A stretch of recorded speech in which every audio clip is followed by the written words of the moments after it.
Hey guys, what's up? Okay, so I had this thought. Today I'll just talk about why I didn't just say non binary. Short answer, because I'm not. But I thought I was. Way back when I was young, I couldn't explain how I felt. I knew I didn't feel like a girl. I mean, I could not relate to my female friends, though I tried to fit in. Absolutely, but there's just something in me that just didn't feel like one of them. I was that weird kid, like in elementary school, and all the kids are playing and stuff. I'd catch grasshoppers and chase girls with them. I was that kid. I was always often the subject in high school and college of girls wanting to give me some kind of makeover. And a lot of times I'm just like, okay, whatever. But there was like no magic makeover. Oh my god, I must be girly from now on or anything like that. It was always a joke. So I had absolutely no explanation what it was. There was no word for it. There was non-binary wasn't even a word in the English vocabulary at the time. Transgender was not really a word that was used when I was a kid either.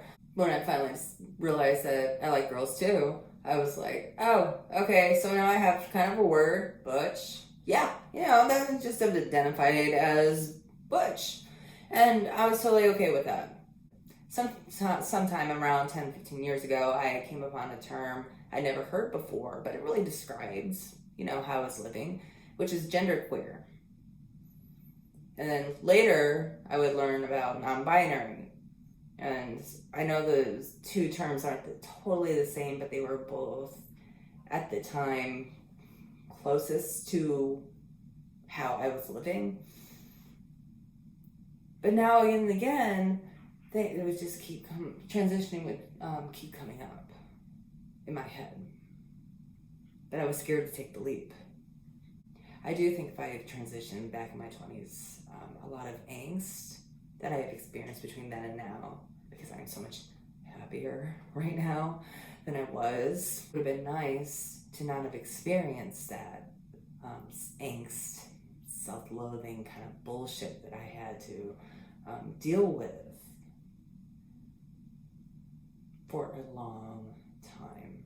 So why now? Because I know it's right. I know I am not non-binary. I might have been living non-binary for a long time, but embracing who I am is what I needed to do for my own self. In our lives, we have evolved in our own time.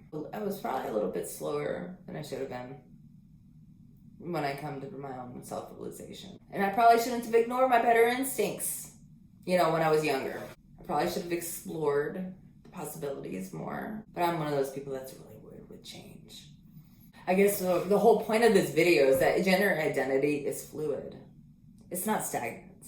We might think that we are something, but when we're really something else. It's okay to change. It's okay to change your mind. Same with, sexual orientation. I identified as straight, and then I realized I wasn't. And then I realized I was bi, but then I really like girls. So then I was like, okay, I'm really gay. But then I was like, oh, I'm attracted to that guy. All right, I really am bi, and that is okay. So just labels. They're self-identifiers that society feels the need to help people understand people that are different from them. But it doesn't mean that you have to stamp a label upon yourself and make it a permanent situation. I forget where I heard this quote from, but the quote is, if you're not growing, you're dying. So keep living. All right. Thanks for listening, and I'll talk to you guys later.